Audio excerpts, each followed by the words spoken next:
एक पुराना जंगल में बहुत सारे पक्षी रहा करता था। उस जंगल में पानी ना होने की वजह से सभी पक्षी बहुत परेशान था। इसी जंगल में कालू कौवा भी रहा करता था।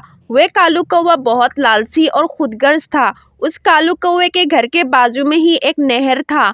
उस नहर में इतना पानी था कि जंगल की सभी पक्षी नहर की पानी इस्तेमाल कर सकता था। मगर कालू कौवा घर बैठे सोचते हैं कि मुझे पता है अब जंगल की सभी पक्षी मेरे इस नहर से पानी लेने के लिए जरूर आएगा, मगर हाँ, मैं इतनी आसानी से उन सब पक्षियों को पानी लेने के लिए नहीं दूंगा। मैं उनसे पानी के बदले दाने लूंगा। अगर कोई पक्षी मुझे दाने देगा तभी मैं उसको पानी लेने दूंगा। और दूसरी तरफ जंगल के सभी पक्षी परेशानी में एक जगह पर बैठे होते हैं। अरे पक्षियों, अब तो हमारे जंगल में बस एक ही नहर रह गई है जिसमें पानी है। बस वही पानी हम इस्तेमाल कर सकते हैं। अरे हाँ टूनी बहन, तुम उस नहर की बात कर रही हो ना जो कालू कौवे के घर के बाजू में है? अरे हाँ, वही नहर तो है। हमें रोजाना उसी नहर से पानी लेना होगा। चलो पक्षियों, हम सब यहाँ बैठे क्या कर रहे हैं? चलो फिर हम सब आज से ही उस नहर से पानी लेना शुरू कर देते हैं। बस फिर क्या था, यही सोचकर वे सभी जंगल के पक्षी उस नहर के पास आ जाते हैं। लेकिन उनके वहां आते ही कालू कौवा भी वहां पर आ जाते हैं। अरे पक्षियों, आप सब यहाँ पर किसकी इजाजत से पानी लेने के लिए आ गए हो? ये तुम्हारा नहर नहीं है कालू भैया, ये हमारे जंगल के नहर है और इस नहर के पानी हम सब जंगल के पक्षी इस्तेमाल कर सकते हैं। हाँ कालू कौवे, टूनी बहन बिल्कुल ठीक कह रही है। हम सब इस नहर का पानी इस्तेमाल कर सकते हैं। अरे ये कैसे ये सही कह रही है? देखो, ये नहर मेरे घर के बाजू में है, इसीलिए ये नहर मेरा है और इसका पानी सिर्फ मेरा ही हक है। मैं तो तुम लोगों को यहाँ से पानी लेने बिल्कुल नहीं दूंगा। क्यों रे कालू कौवे, ये तो तुम बहुत गलत बात कर रहे हो।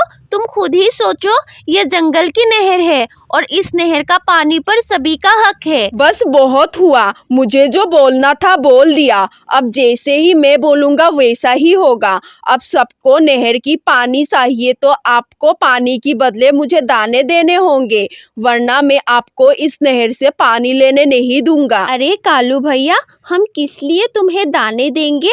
ये तो तुम बिल्कुल भी ठीक नहीं कर रहे हो। बस टूनी बहन, तुम ज्यादा मत बोलो। अगर पानी चाहिए तो दाने तो देनी ही होंगे तुम सबको, वरना पानी नहीं मिलने वाला।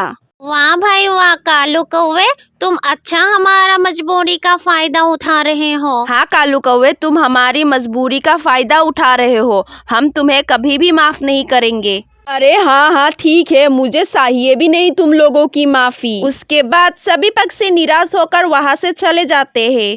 अरे पक्षियों, अब हम क्या करेंगे? वे कालू कौवा तो हमें पानी नहीं लेने दे रहा है। अरे पक्षियों, आप सब परेशान ना हो, जरूर इस परेशानी का कोई हल निकल ही जाएगा। आप सब अपने अपने घर पर जाकर आराम करें। इसके बाद सभी पक्षी वापस अपने अपने घर चले जाते हैं और वे टूनी चिड़िया दूर दूर के जंगल में पानी तलाश करने के लिए निकल पड़ती है। टूनी चिड़िया पानी की तलाश कर ही रही होती है कि रास्ते में उसको एक सुनसान सी जगह पर काफी बड़ा मटका दिखता है और उस मटके के अंदर काफी सारा पानी भरा रहता है। ये देखकर टूनी चिड़िया काफी खुश होती है। उसके बाद मटके से अचानक से आवाज आने लगते हैं। देखो चिड़िया, मुझे तुम्हारी मदद करने के लिए यहाँ पर रखा गया है। और हाँ, मैं कोई आम मटका नहीं हूँ, मैं एक जादुई मटका हूँ। मेरे अंदर जो तुम ये पानी देख रही हो, ये पानी तो कभी भी खत्म नहीं होगा। चाहे तो तुम इस पानी को कितना भी इस्तेमाल कर लो, मेरी यही तो खास बात है, इसलिए तो मैं जादुई मटका हूँ। अरे वाह मटके, कि सच में तुम्हें यहाँ पर मेरी मदद के लिए रखा गया है? तो फिर क्या तुम मेरे साथ जंगल में भी चलोगे? हाँ चिड़िया, मुझे यहाँ पर तुम्हारी मदद के लिए रखा गया है, इसीलिए मैं तुम्हारे साथ जंगल में जाने के लिए भी तैयार हूँ। इसके बाद टूनी चिड़िया वे मटका लेकर जंगल में आ जाती है और वे सभी पक्षियों को भी बुला लेती है। अरे टूनी बहन, तुम्हें ये इतना बड़ा मटका कहाँ पर मिल गया है? अरे हाँ टूनी बहन, इसमें तो बहुत सारा पानी है। पक्षियों, मैं सब कुछ बताती हूँ इस जादुई मटके के बारे में। क्या कहा? जादुई मटका? ये जादुई मटका है क्या?